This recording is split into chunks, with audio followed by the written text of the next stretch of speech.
Unaware the disabled husband she divorced secretly inherited a massive trillion-dollar empire, Victoria Matthews abandoned him and their son for a rich suitor, but what he did next crushed her pride and shattered her new life in ways she never imagined possible. The woman who once pushed her wheelchair-bound husband out of their penthouse now watched from the shadows as he stood on his own 2 feet, commanding boardrooms across 5 continents. But the revelation that destroyed her came not from his wealth or his miraculous recovery. It came from the son she left behind, now heir to everything she had thrown away. How could the man she deemed worthless transform into the most powerful figure in global finance? What secret had he kept hidden behind those years of silence and supposed helplessness? And why did the child she abandoned look at her with eyes that held not hatred, but something far more devastating? Pity.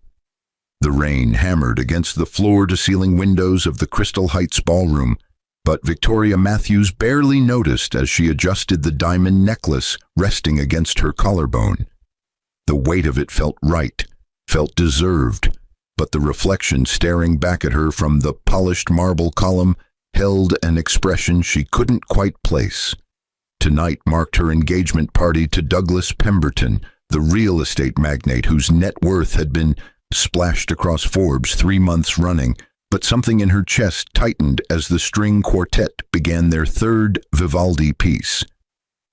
"You look radiant, darling," Douglas whispered, his hand possessive on her lower back, but his eyes were already scanning the room for his business associates.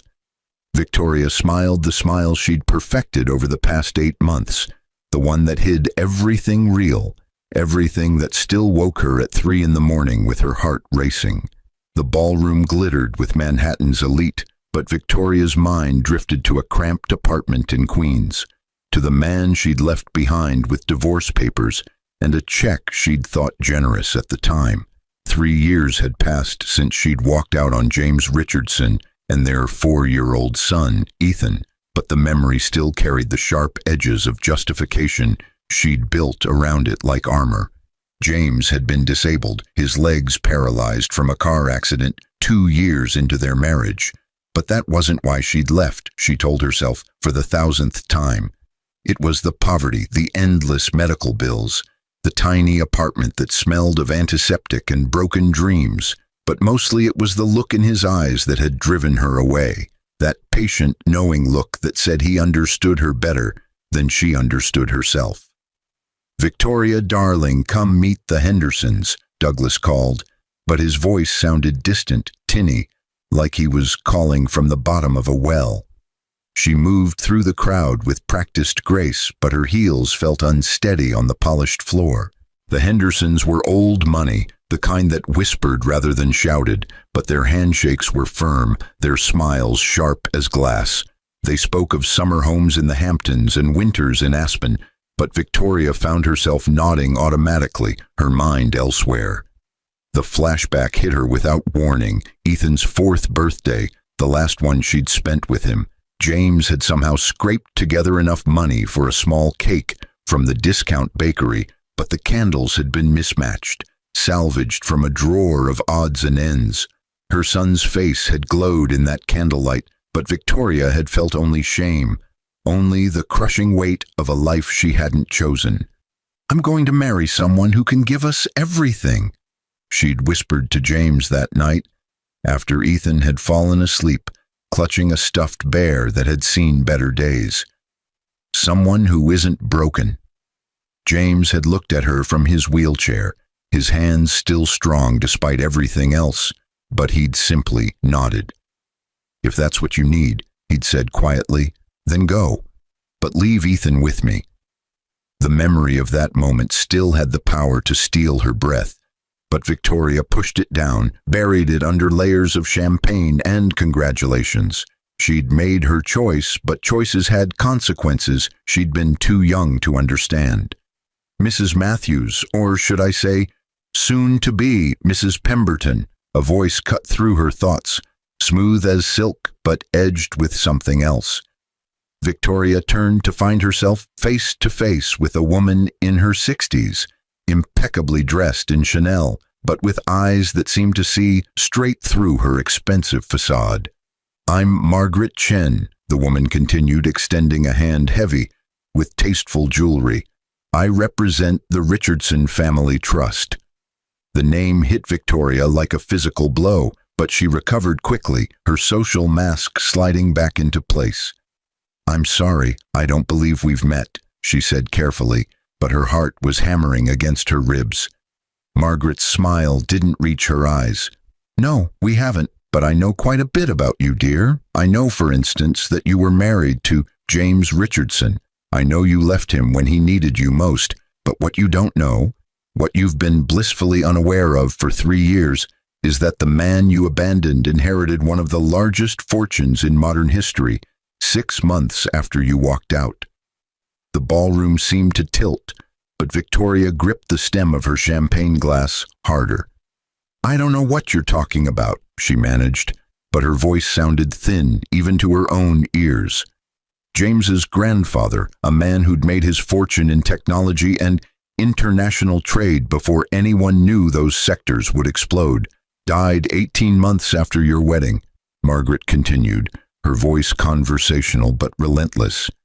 "He'd cut James out of the will years earlier, disappointed by his grandson's choice to pursue social work instead of business, but something changed when he heard about the accident. He watched James from afar, saw how he handled his disability with grace, how he raised his son alone after you left. But the old man was traditional. He waited, wanted to be sure James was truly worthy."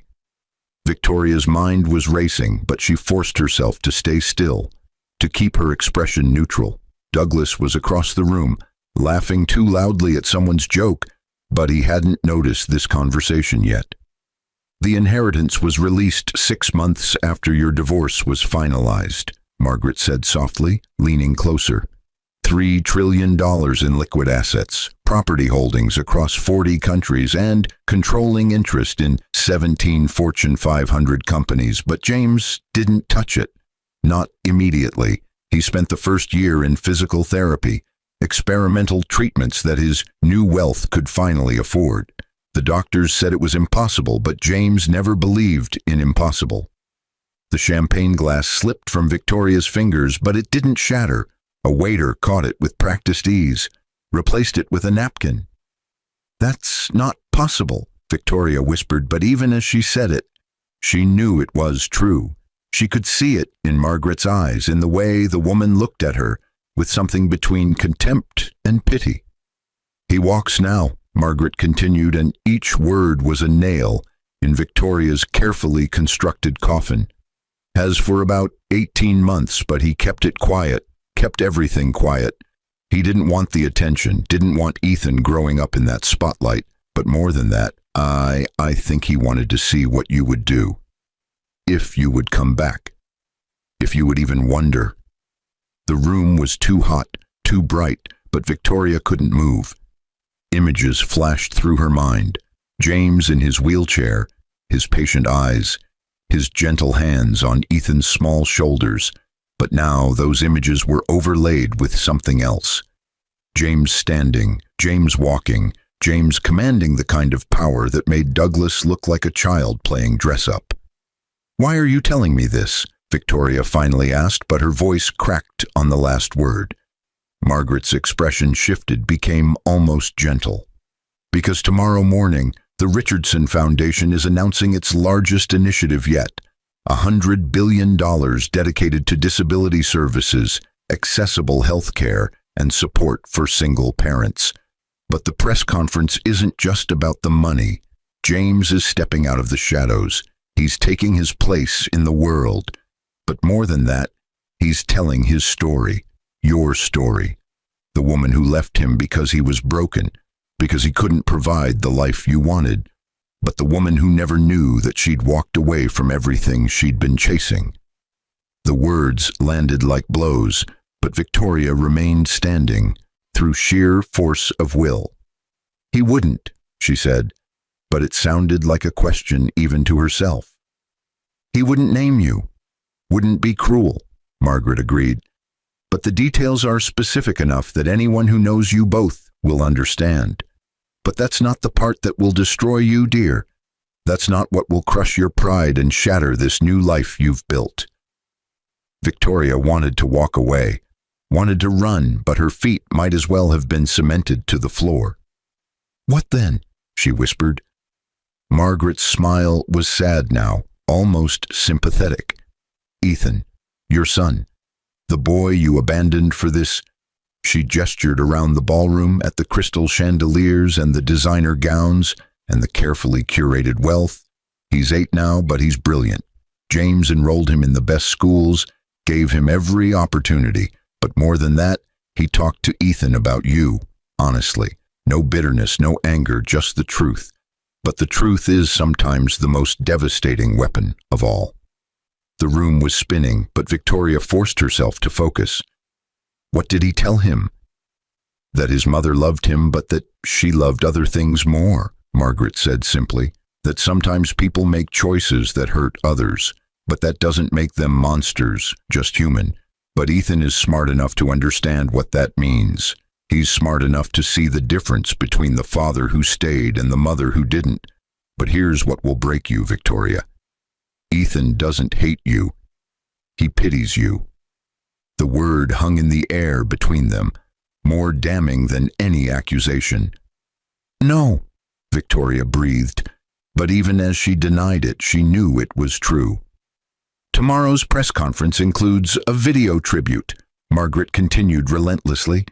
"Ethan made it himself, a presentation about the importance of character over circumstances, about how real strength isn't measured in bank accounts or working legs, but in the choices we make when everything is taken away. But the final slide is a photograph. You, James, and Ethan from that last birthday party, the one with the mismatched candles and the second-hand bear, but in Ethan's voiceover he talks about how that was the happiest day of his early childhood, not despite the poverty, but because everyone he loved was there. But then he talks about what happened next, how his mother left, how his father stayed, how he learned that love isn't about what you have, it's about what you're willing to sacrifice. Victoria's legs finally gave out, but she caught herself on the marble column, her manicured nails scraping against the cold stone. Across the room, Douglas had finally noticed something was wrong, but he was making his way over with obvious reluctance, his expression annoyed rather than concerned. "Why?" Victoria asked again, but this time the question was bigger, encompassing everything. "Why is he doing this?" Margaret's expression softened completely. "Because Ethan asked him to, but not out of revenge. Your son wants you to understand what you gave up, not because he wants you to suffer, but because he wants you to grow. But there's more, Victoria. James has established a trust in your name. $10 million, completely yours, no strings attached. But it comes with a letter from Ethan explaining that he hopes this money will help you find whatever it was you were looking for when you left. But if it doesn't, if you're still empty after all this, then maybe you'll understand that it was never about the money at all." The cruelty of that kindness was staggering, but Victoria understood it immediately. James wasn't crushing her pride through revenge. He was crushing it through grace, through a generosity that highlighted exactly how small her own choices had been. "Tomorrow," Margaret said quietly, "the world will know James Richardson's story, but they'll also understand what you threw away. Not just the money, the man, the son, the life that mattered, but tonight, you still have this." She gestured around the ballroom again, at Douglas, who was almost within earshot now, his face red with irritation. "The question is, was it worth it?" Margaret melted back into the crowd before Douglas reached Victoria's side. "What was that about?" he demanded, but his tone was sharp, proprietary. "You look like you've seen a ghost." Victoria looked at him, really looked at him for the first time in months. Douglas Pemberton, with his Forbes-featured wealth and his connections and his penthouse views, but also with his wandering eyes and his conditional affection and his love that came with price tags and prenuptial agreements. She'd traded James's steady presence for this, had traded Ethan's small hand in hers for invitations to parties where nobody knew her name without checking the guest list first. "I'm not feeling well," she heard herself say, but her voice sounded like it was coming from very far away. "I need to go home." Douglas's irritation flared into real anger. "This is our engagement party, Victoria, but you can't just leave. What will people think?" What will people think? The question that had driven so many of her choices, but suddenly Victoria understood that she'd been asking the wrong question all along. It wasn't about what people thought, it was about what she could live with when the lights went out and she was alone with her choices. "I'm sorry," she said, but she was already walking toward the exit, her expensive heels clicking against marble that suddenly felt like ice. Behind her, she could hear Douglas sputtering, hear the murmur of confused guests, but she didn't stop, couldn't stop. The rain hit her the moment she stepped outside, but she welcomed it, tilted her face up to let it wash away 3 years of carefully applied makeup. Her phone was in her clutch, but her hands shook as she pulled it out as she searched for news about James Richardson. The results loaded slowly, but each headline was another knife twist. Reclusive billionaire to launch record-breaking foundation. Tech heir emerges after years of silence. Richardson legacy continues with revolutionary healthcare initiative, but none of the articles mentioned his disability, his recovery, the miracle of him walking again, because apparently that wasn't the story. The story was what he was doing with his second chance, with his impossible wealth, with the platform he'd never asked for but was using anyway. Victoria's taxi pulled up, but she didn't get in immediately. Instead, she stood in the rain, scrolling through article after article, searching for some mention of herself. But there was nothing. James had kept her out of it completely, had protected her, even as he stepped into the spotlight. But Margaret had been right. That protection was its own form of exposure, because anyone who knew their story would fill in the blanks.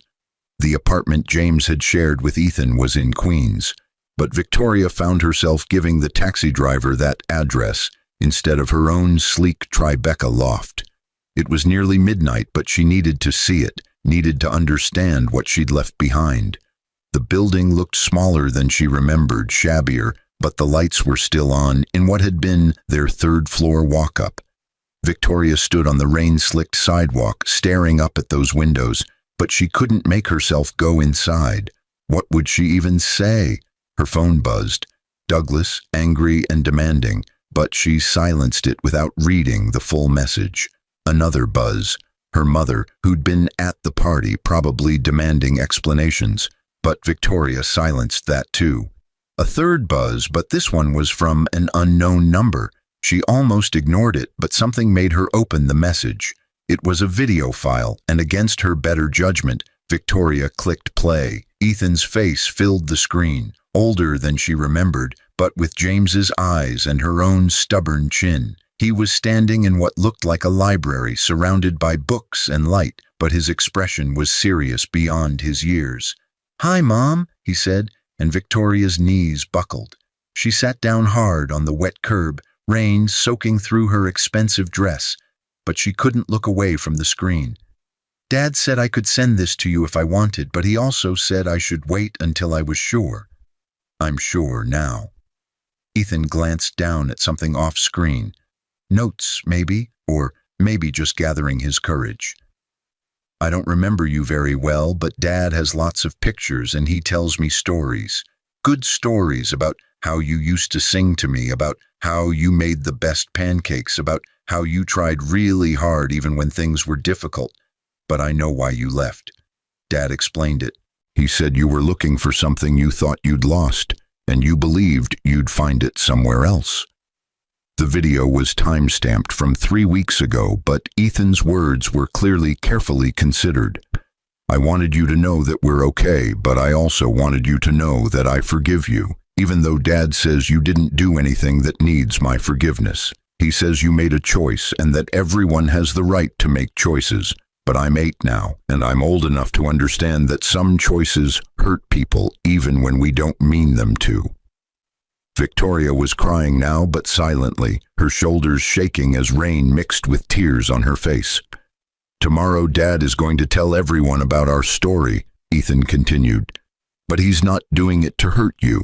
He's doing it because he wants people to understand that disability doesn't define worth, that circumstances don't define character. But I asked him to let me say something too, and this is what I want to say. I wish you'd stayed, but I understand why you didn't, and I hope you find what you're looking for. I really do, but if you ever want to talk, if you ever want to meet for coffee or something, Dad says that would be okay with him. It would be okay with me, too." The video ended, but Victoria couldn't move. She sat on that wet curb, her phone clutched in both hands, and felt every carefully constructed wall she'd built around her choices crumble to nothing. A car pulled up, not her taxi, which had long since driven away, but a black town car with tinted windows. The back door opened, but nobody got out. Instead, Margaret Chen's voice carried from inside. "He knew you'd come here, knew you'd need to see it, but he's not there. He and Ethan are at the foundation offices preparing for tomorrow, but if you want to see them, if you want to actually talk instead of just looking, there's room in this car." Victoria looked up at the apartment windows again, but they seemed impossibly far away now, separated by more than just 3 floors and a few years. They were separated by choices, by consequences, by the life she'd walked away from, and the man who'd built something extraordinary from the ruins she'd left behind. "What if I can't face them?" Victoria whispered, but she was already standing, already moving toward the car. "Then you can't," Margaret said simply, "but running away again won't change what happens tomorrow. It won't change what you've lost, but facing it might change what happens next." Victoria slid into the car, but she couldn't speak. The leather seats were butter-soft, the interior climate-controlled and perfect, but she felt none of it. All she could think about was Ethan's face on that video, James's patient eyes in her memories, and the 3 years she'd spent building a life on a foundation of running away. The foundation offices were in a gleaming tower in Midtown, but the building was mostly dark except for the top floor. Margaret led her to a private elevator, keyed in a code, but said nothing as they ascended. The silence was profound, giving Victoria too much time to think, too much space for panic. The elevator doors opened onto a vast office space, but it wasn't cold or corporate. Instead, it felt lived in, human, with photographs covering one entire wall. James and Ethan at baseball games, on hiking trips, at school functions, living a life Victoria hadn't been part of, building memories that didn't include her. "He's in the conference room," Margaret said quietly.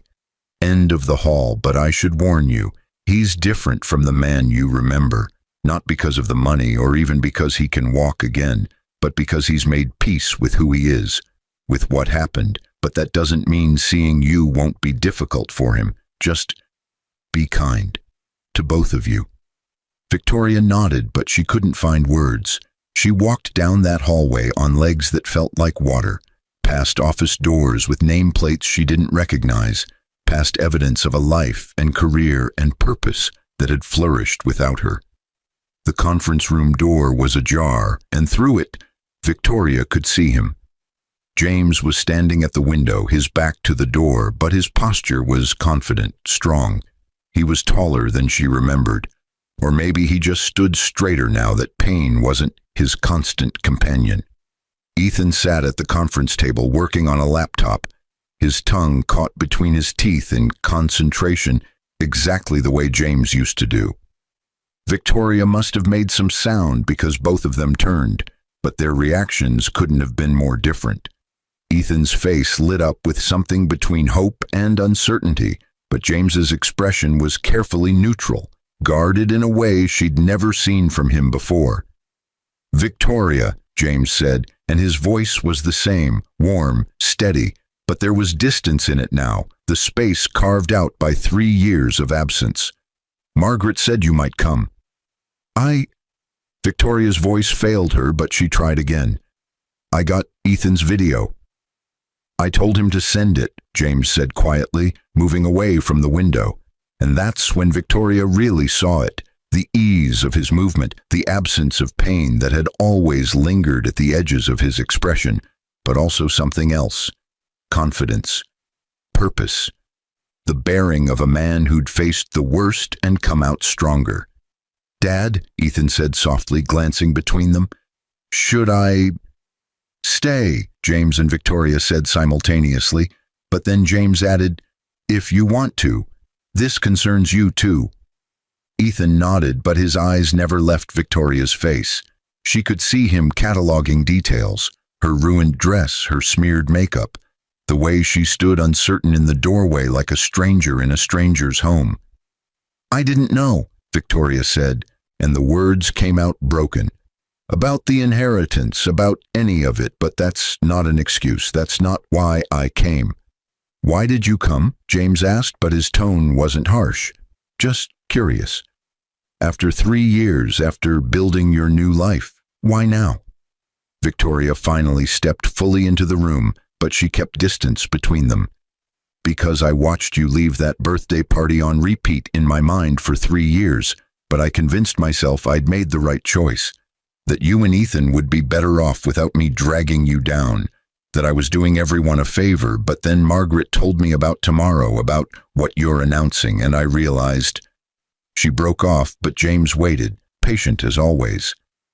"I realized I didn't leave because you were disabled," Victoria continued, her voice strengthening. "I left because I was disabled, but not in my legs, in my heart, in my ability to see what mattered, but you already knew that, didn't you? You knew all along." James's expression softened slightly. "I knew you were unhappy, but I also knew I couldn't give you what you thought you needed, not then. The accident took so much from me, my mobility, my career prospects, my ability to provide, but I had to learn that those things weren't what defined me, weren't what made me worthy of love, but you needed to learn that too, and I couldn't teach you. You had to figure it out yourself." "Did I?" Victoria asked, but it was a genuine question. "Have I figured it out, or am I just here because I finally understand the magnitude of what I gave up?" The question hung in the air, but it was Ethan who answered. "Does it matter?" he asked, his young voice cutting through the tension. "I mean, does it matter why you're here as long as you're actually seeing us? Actually trying?" Victoria looked at her son, really looked at him for the first time since she'd walked into the room. He was so much older than 4 now, but more than that, he was wise in ways that broke her heart. He'd grown up without her, but he'd grown up well, and that was entirely James's doing. "I don't know if I have the right to try," Victoria admitted. "I walked away. I chose Douglas and his money over you and your father, but I wasn't just wrong about what mattered. I was cruel. I was human," James interrupted gently. "You were human, Victoria, but humans make mistakes. They get scared and they run, but they also have the capacity to grow, to change, to choose differently." Victoria's tears came freely now, but she didn't hide them. "I don't deserve your grace," she whispered. "Probably not," James agreed, but there was no meanness in it. "But grace isn't about deserving. It's about choosing to give something anyway, but I'm not offering you redemption, Victoria. I'm not offering you a place back in our lives like nothing happened. But if you're genuinely here to understand, to acknowledge what happened, and take responsibility, then we can talk. We can see if there's a path forward, but it won't be easy, and it won't erase the past." Victoria nodded, but she couldn't speak. She looked at Ethan, at the hope carefully tempered with caution in his eyes, and understood that this moment was a gift she didn't deserve, but was being given anyway. "The press conference is tomorrow at 9, James said. "You're welcome to be there or not. That's your choice, but either way, the story is going out. The truth about what happened, about the choices we all made. But Ethan and I have already processed this. We've already healed as much as we can without you. But if you want to be part of healing with us, that's different. That's new, but it requires showing up. Actually showing up, not just when it's convenient or when you're scared of looking bad. I want to, Victoria said, but her voice was small. I want to show up, but I don't know if I know how anymore. Ethan stood then, walked over to her with his father's steady confidence, but when he reached her, he didn't hug her. Instead, he held out his hand. Then maybe we figure it out together, he said simply, not like before, not pretending nothing happened, but like people who hurt each other but want to do better. Victoria took his hand, but the touch sent shockwaves through her entire system.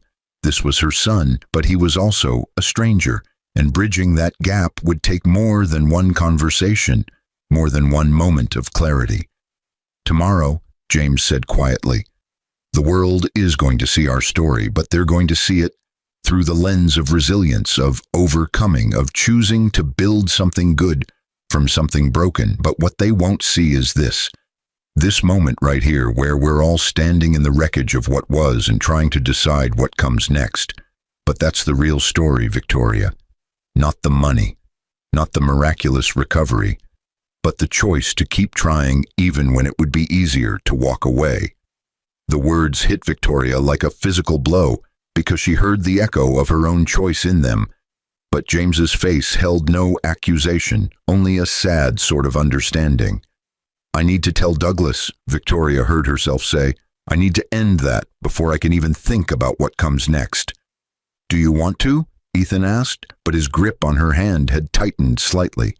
End it, I mean, or do you feel like you have to because of us? The maturity of the question staggered her. Both, Victoria admitted. I want to because I finally see what I've been hiding from, but I have to because staying with him would be repeating the same mistake, just in a different direction. But mostly, I want to because I need to prove to myself that I can make a hard choice for the right reasons instead of an easy choice for the wrong ones. James nodded slowly. Then that's what you should do, but Victoria, don't do it tonight. Don't do it in reaction to this. Go home. Sleep on it. Make sure you're choosing, not just reacting. The wisdom in that made Victoria want to weep. This was the man she'd left behind, but he was also so much more than the man she'd known. He'd grown in her absence, had become someone she might not recognize if she'd met him on the street, but the core of him, that patient, steady core, was still there. Thank you, she whispered, but the words felt insufficient for everything she wanted to say. We'll see you tomorrow, James said, but it wasn't quite a question. At the press conference or after, your choice, but we'll see you. It was both a promise and a challenge, but Victoria understood both. She nodded, squeezed Ethan's hand once more, and turned to leave. Margaret was waiting by the elevator, but her expression was unreadable. How did it go? She asked as the doors closed.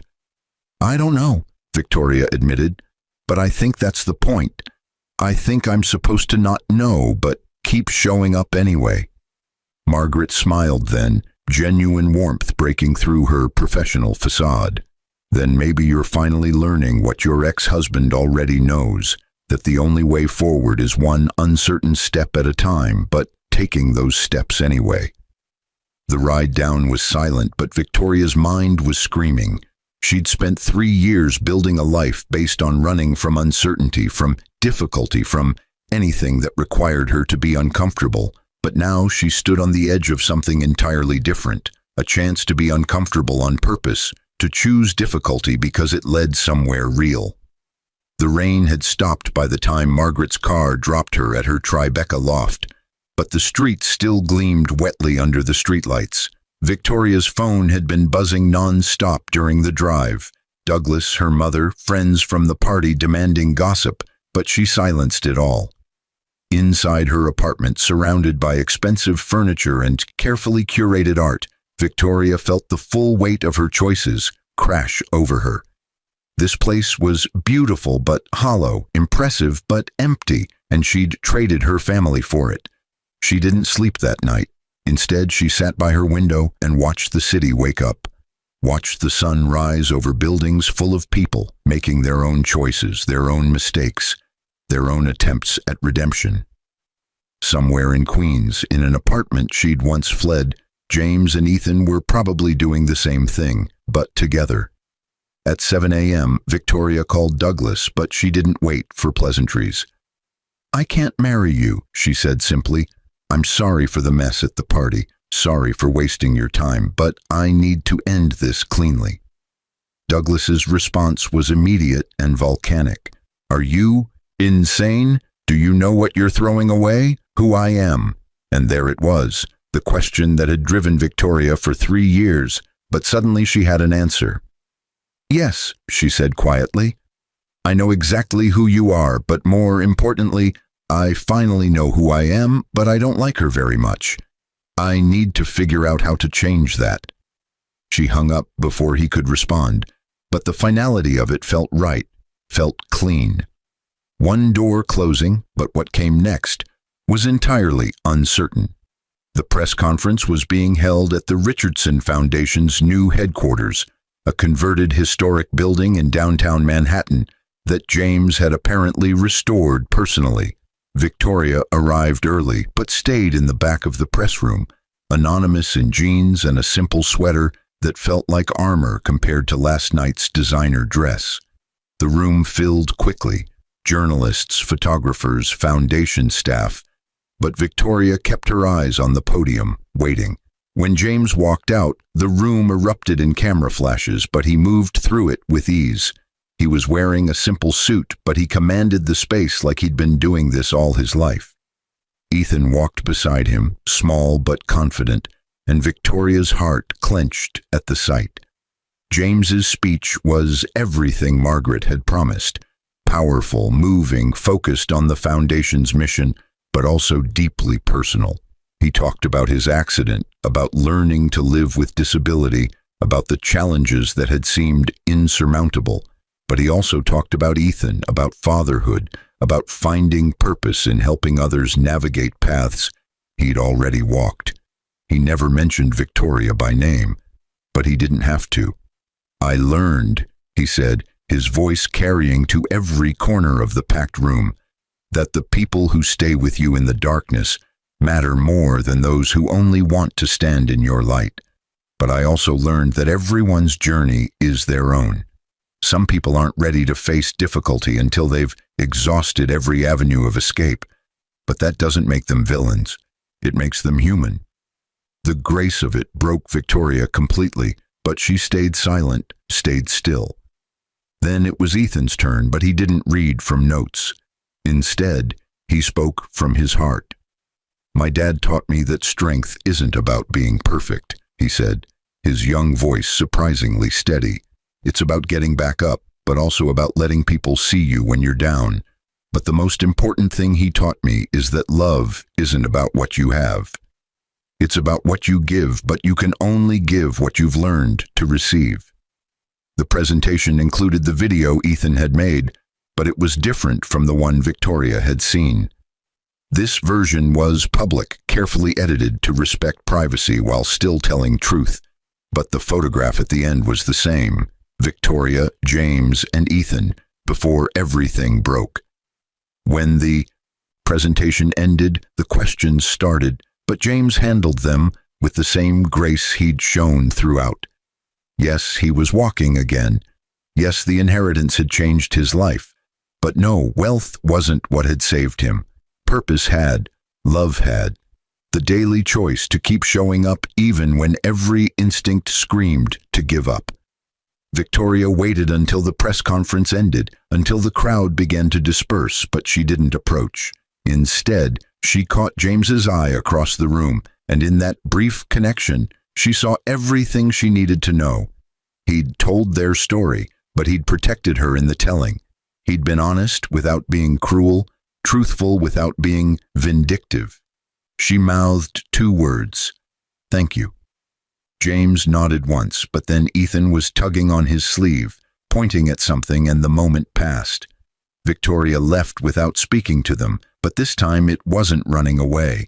It was recognizing that the press conference had been their moment, their story to tell, and her presence would have made it about her instead of about them. But she'd been there, she'd shown up, but that was a start. Over the following weeks, Victoria dismantled her old life methodically but completely. She ended things with Douglas formally, endured her mother's disappointment and her social circle's gossip, but she did it all with a strange sense of peace. She wasn't running toward something this time, but away from people and places that had never been real. She started therapy, real therapy, but she didn't tell James or Ethan about it. This wasn't for them. It was for her, but it was also the first step toward becoming someone who might deserve a second chance. She took the $10 million from the trust James had established, but she didn't touch it beyond investing it conservatively. She didn't deserve that money yet, but maybe someday she'd figure out how to use it for something that mattered. She got a job at a nonprofit that helped low-income families navigate the healthcare system. Unglamorous work that paid a fraction of what Douglas would have given her, but that made her feel human again. But most importantly, she sent Ethan letters. Not emails, not texts, but actual handwritten letters about her life, her therapy, the things she was learning, but she never asked for forgiveness. She never asked for a place in his life. She just showed up on paper week after week. 3 months after the press conference, Ethan wrote back, but his letter was brief. Dad says we can have coffee if you want. Saturday at 10. There's a place near us. Victoria cried over that letter for an hour, but then she wrote back, I'd like that very much. The coffee shop was small, cramped, nothing like the places she used to frequent with Douglas, but James and Ethan were already there when she arrived. They'd chosen a corner table but had left her a seat facing both of them. Hi, Victoria said, but the word felt inadequate for the moment. Hi, Ethan replied, but he was smiling, small, cautious, but real. James didn't say anything, but he pushed a cup of coffee toward her. Black, 2 sugars, the way she used to drink it before she decided that was too pedestrian. They talked for 2 hours, but they didn't talk about the past. Instead, they talked about Ethan's school, about James's foundation work, about the small moments that made up their daily lives. But Victoria contributed too, told them about her job, about her therapy, about the tiny apartment she'd rented in Brooklyn that had terrible water pressure but great light. When it was time to leave, Ethan hugged her, but it was brief, still uncertain. Same time next week? He asked. If you want, Victoria said, but she couldn't keep the hope out of her voice. We want, James said quietly, speaking for the first time in 20 minutes. But Victoria, this is a long road. There's no finish line where everything is suddenly fixed. I know, she said, and she meant it. But I'm learning that showing up for the long road is better than sprinting toward the wrong destination. James smiled then, but it was sad and proud and complicated. Then we'll see you next week. That became their rhythm, weekly coffee, careful conversations, building something new from the ruins of what had been. But Victoria never asked for more than they offered, never pushed. She'd learned, finally, that love wasn't about taking. It was about being present, about showing up consistently, about earning trust through actions rather than words. 6 months after that first coffee meeting, James invited her to Ethan's 9th birthday party, but he was careful to set boundaries. It's at our place, he said, and there will be other people there, Ethan's friends, some of my colleagues, but you're welcome to come if you want. Not as my ex-wife, just as someone who cares about Ethan.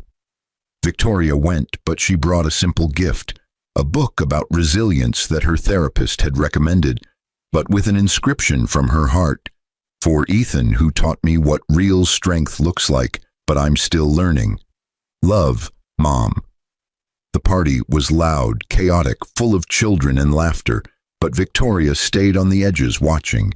She saw James navigate the chaos with easy confidence, saw Ethan shine in the center of it all, but she also saw the life they'd built without her. Full and rich and complete. At the end of the party, after the other guests had left, Ethan found her sitting quietly in the kitchen. Thanks for coming, he said, but then he held up the book. And thanks for this, but mostly thanks for showing up. Dad says that's the hardest part. Just keep showing up even when it's awkward. Your dad's right, Victoria said, but I'm trying to learn from the best teacher. Ethan grinned then, but it was the first completely unguarded smile he'd given her. You're doing okay, he said. Not great yet, but okay as a start. And it was. But Victoria was finally learning that okay was enough. That progress wasn't about grand gestures or dramatic transformations, but about small, consistent choices, but about showing up even when it was hard, especially when it was hard. A year after the press conference, James invited her to a foundation event, but this time as a volunteer who'd been making real contributions. She'd started leading support groups for parents navigating disability services, using her own story, carefully, honestly, as a cautionary tale, but also as hope that people could change. At the event, standing in a room full of people whose lives the foundation was changing, Victoria finally understood what she'd lost and what she might, possibly, someday earn back. But the loss wasn't the money or the security or the social status. It was the knowledge that she'd walked away from people who loved her unconditionally, but had to learn to love herself first before she could accept that love. James found her during a quiet moment, handed her a glass of sparkling water. You've done good work this year, he said simply. I've tried, Victoria replied, but she met his eyes steadily. I'm still trying. I know, James said, and something in his expression shifted. We both see it, but Ethan and I have been talking, and we wanted you to know. You're not on trial anymore. You're not proving yourself. You're just here, but that's enough. The words should have brought relief, but instead, they brought fresh tears. Is it? Victoria whispered. Is it enough after everything? It's enough for today, James said gently. Tomorrow. We'll figure out tomorrow, but that's all any of us can do, right? Just keep showing up for the todays until eventually they add up to something. Victoria nodded, but she couldn't speak. Across the room, Ethan was laughing with some other kids from his school, but he caught her eye and waved. Not frantically, not with desperation, but just normally, but like she was someone he was glad to see. That wave, more than anything else, told Victoria that she'd finally learned what James and Ethan had known all along, that pride could be rebuilt through humility, that lives could be reconstructed from honest rubble, but that the most powerful empires weren't built from money or status. They were built from the daily choice to love imperfectly but persistently. She'd walked away from a disabled husband and their son for a rich suitor, but she'd lost $1 trillion empire. But more than that, she'd lost herself. But slowly, painfully, through the grace of two people who had every right to turn away, she was finding herself again. Not the polished, perfect version she'd tried to become, but something messier, more real, more human. And in learning to be human again, Victoria discovered that the greatest wealth wasn't measured in bank accounts, but in second chances offered, in forgiveness earned, in the slow, difficult work of becoming someone worthy of the love she'd once thrown away. But the story wasn't over. It was just beginning. One awkward coffee date, one volunteered hour, one small step at a time toward something she'd finally learned to value more than all the crystal ballrooms and diamond necklaces in the world. The quiet, steady presence of people who chose to love her anyway. 5 years had passed since the press conference that shattered Victoria's pride, but the woman who stood in the foundation's sunlit atrium bore little resemblance to the one who'd fled her engagement party in the rain.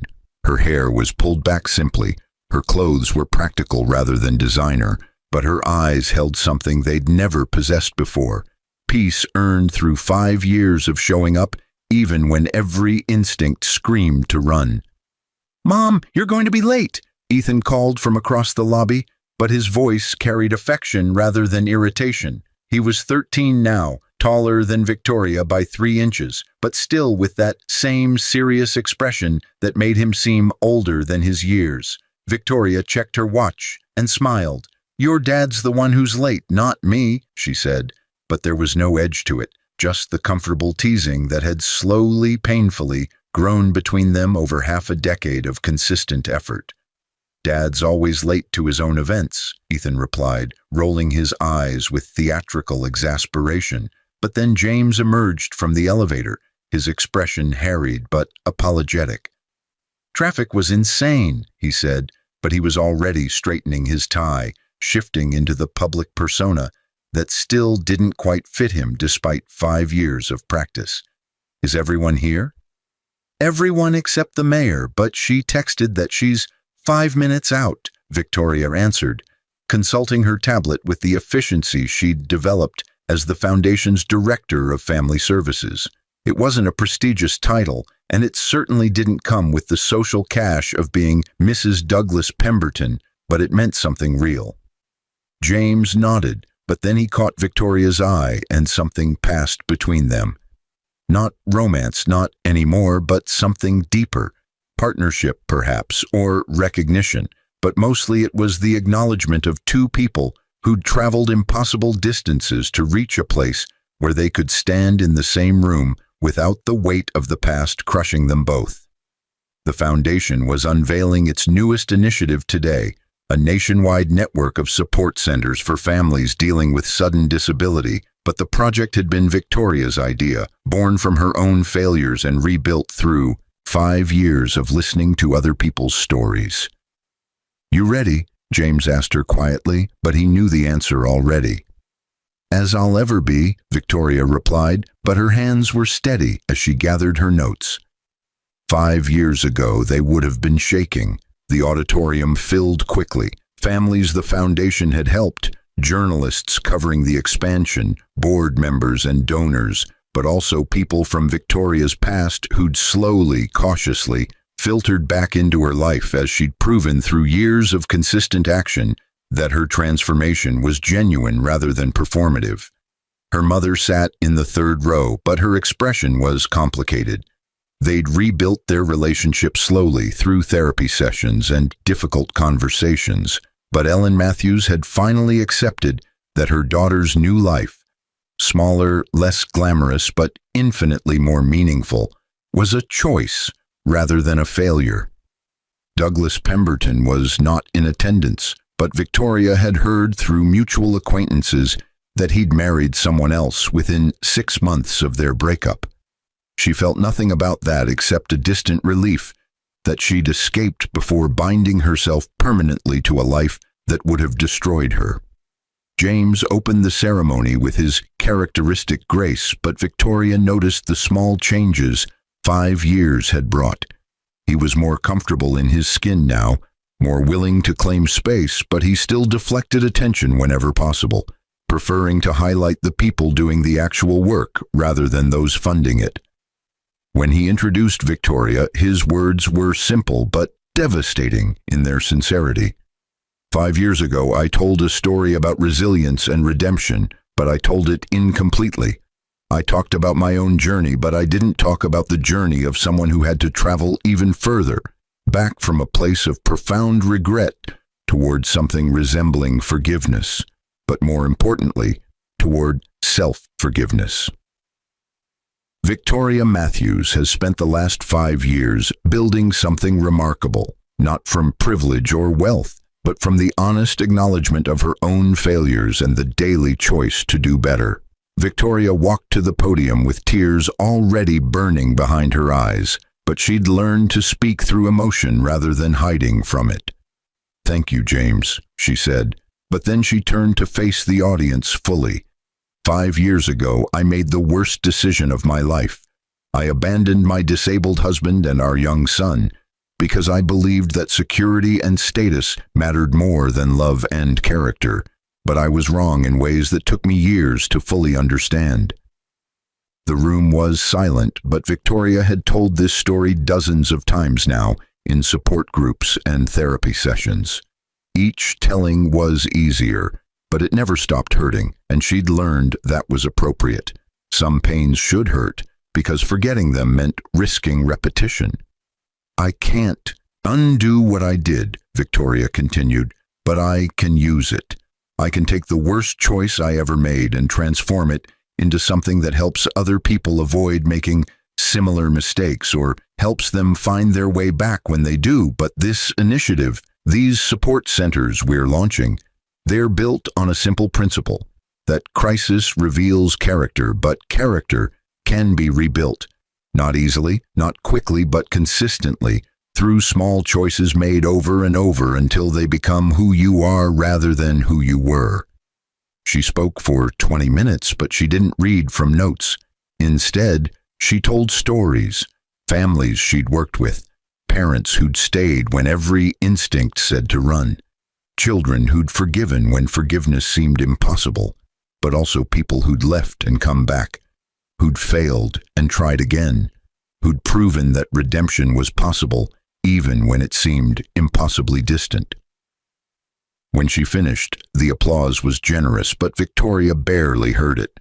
She was looking at Ethan sitting in the front row between James's empty seat and her mother, but her son was smiling, not the careful, guarded smile of their early reunions, but something open and genuine. After the ceremony, during the reception, people approached Victoria with questions and congratulations, but she handled it with the same grace she'd learned from watching James, over 5 years of weekly coffee dates that had gradually expanded into family dinners, then collaborative work projects, then something that resembled actual co-parenting rather than supervised visits. "That was really good, Mom," Ethan said, appearing at her elbow with a plate of appetizers he clearly had no intention of eating. "The part about crisis revealing character but not defining it, that's going to help a lot of people."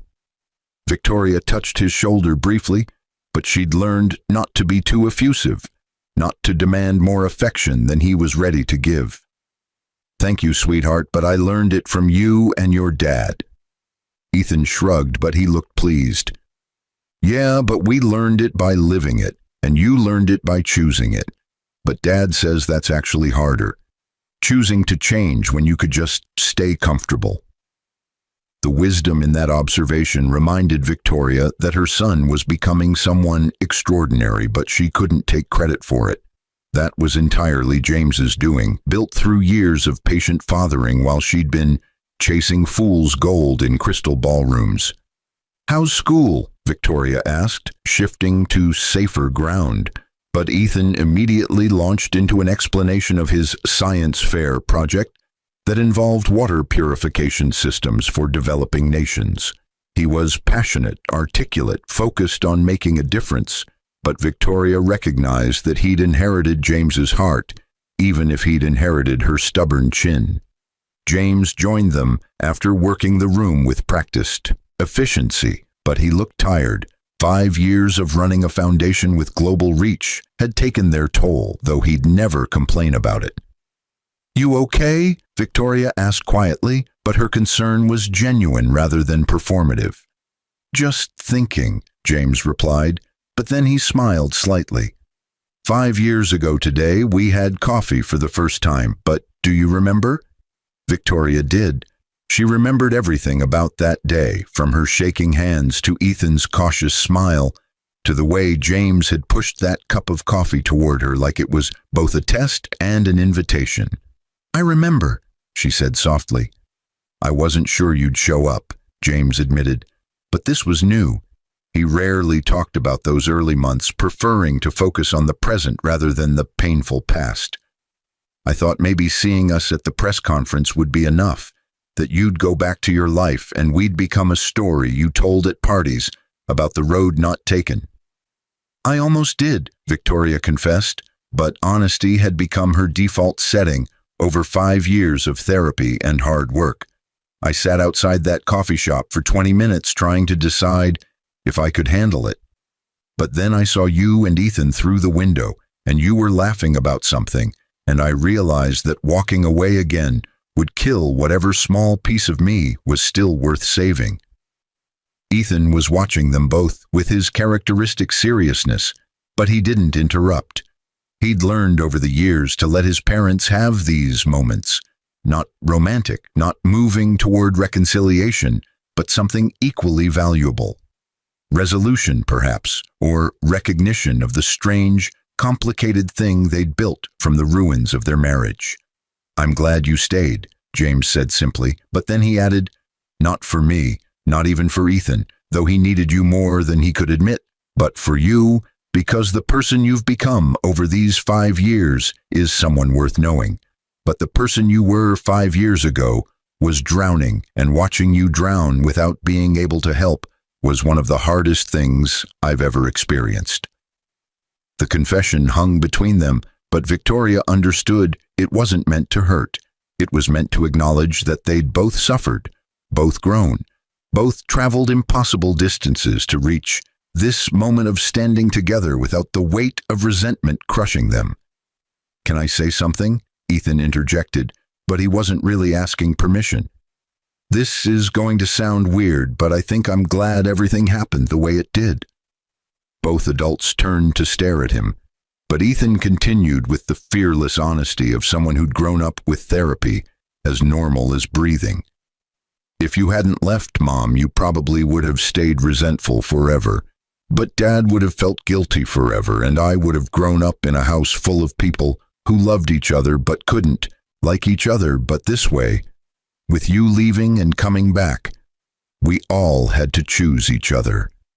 We all had to decide that being family was more important than being right or being comfortable, but that's stronger than just never breaking in the first place."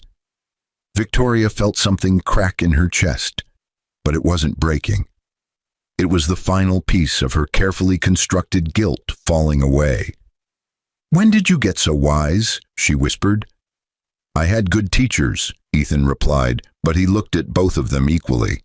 "One who taught me how to stay and one who taught me how to come back, but both of those things matter." James cleared his throat roughly, but his eyes were suspiciously bright. "We should probably mingle," he said, but nobody moved. Instead, they stood together, not a family in the traditional sense, not anymore, but something new. Victoria had spent 5 years trying to find the word for what they'd become, but she'd finally accepted that maybe there wasn't a word. Maybe it was just the three of them, imperfect and complicated, but choosing each other day after day after day. "Hey," Ethan said suddenly, pulling out his phone. "We should take a picture, but not one of those fake posed ones, just us, like this." He held up his phone, but the selfie he captured showed 3 people, standing close but not touching, smiling but not perfectly, together but maintaining their own space.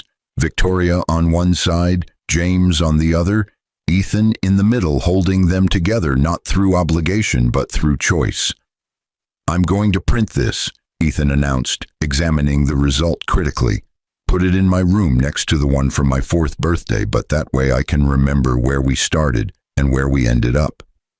"We haven't ended up anywhere," Victoria corrected gently. "We're still figuring it out." "Yeah," Ethan agreed, "but that's kind of the point, right? We're figuring it out together instead of apart." The reception continued around them, but Victoria felt the full weight of the last 5 years settle into something resembling peace.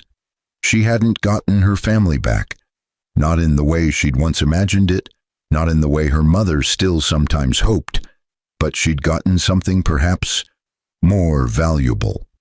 She'd gotten the chance to be part of their lives, not through entitlement or obligation, but through earning it slowly, painfully, one small choice at a time. Later that evening, after the crowd had dispersed and the catering staff were cleaning up, Victoria found herself alone in the foundation's atrium with James. Ethan had left with Victoria's mother for a promised dinner at his favorite restaurant, but the 2 adults had stayed behind to handle final details. "Thank you," Victoria said into the comfortable silence, but James looked up from his tablet with confusion. "For what?" "For letting me come back," Victoria said simply. "For not making it easy, but for not making it impossible either, but mostly for raising Ethan into someone who can hold space for complexity, who can understand that people can be flawed and still worth loving." James set down his tablet and looked at her directly. "You did that too," he said quietly. "Not the raising part. I won't pretend you were there for that. But the part about teaching him that people can change. That matters too, but Victoria, I need to tell you something." Victoria's chest tightened, but she nodded. "I've been offered a position," James continued, "heading up a disability rights initiative in Geneva, but it's a 2-year commitment, and it would mean Ethan and I relocating, but I wanted to talk to you about it before making any decisions." The old Victoria would have panicked, would have seen this as abandonment or punishment, but 5 years of therapy and growth meant she could hear it for what it was, a professional opportunity and a courtesy. "When?" she asked calmly. "Not until summer, but 6 months," James said. "Plenty of time to figure out logistics, but Ethan's at an age where he could stay with you for part of it, if that's something you both want. Alternate months, maybe, or summers and holidays, but I wanted to see how you felt about that before discussing it with him."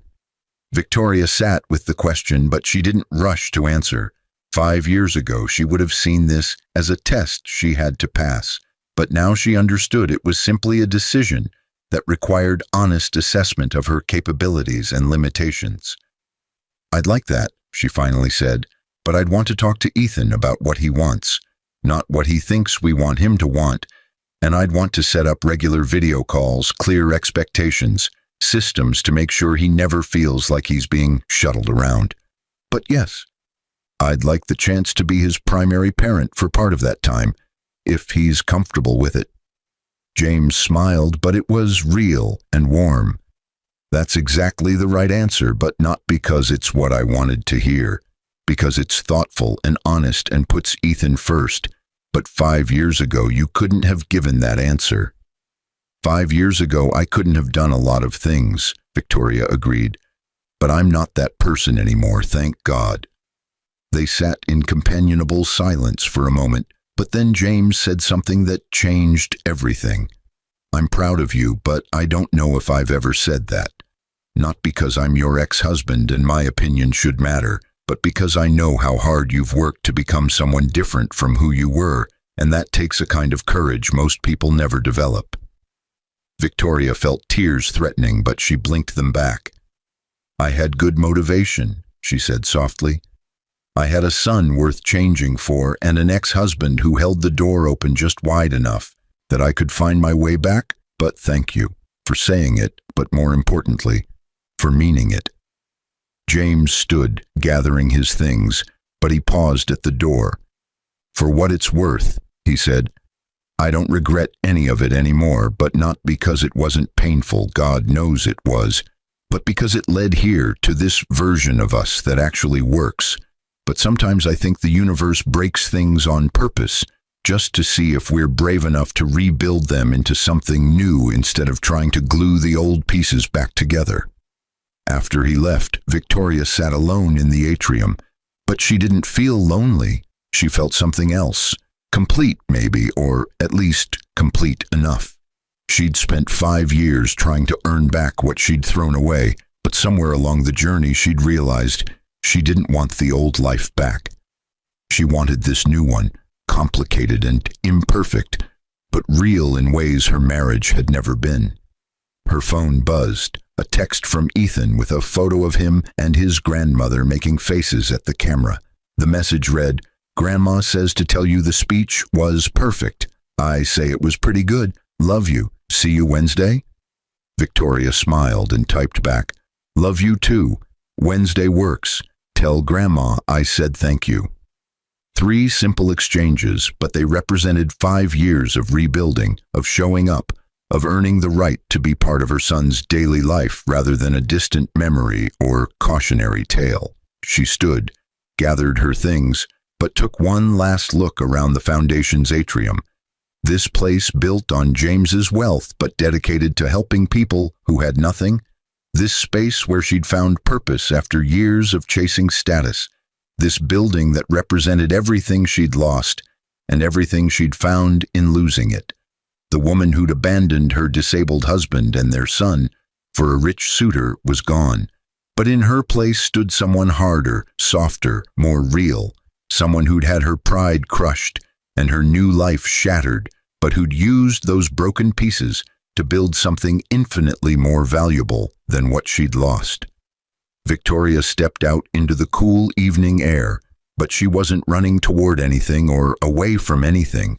She was just walking, one step at a time, toward a life that mattered because she'd chosen it rather than fallen into it, toward a family she'd earned rather than inherited, toward a version of herself she actually liked looking at in the mirror.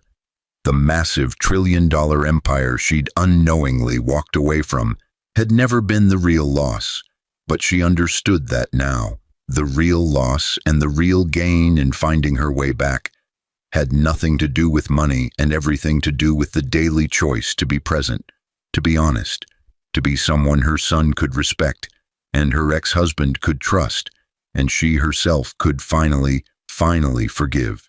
5 years ago, she'd stood in the rain outside a crystal ballroom and felt her carefully constructed life crumble. But tonight, walking home to her small Brooklyn apartment with its terrible water pressure and great light, Victoria Matthews felt something she'd never felt in that Tribeca penthouse or at Douglas Pemberton's engagement party.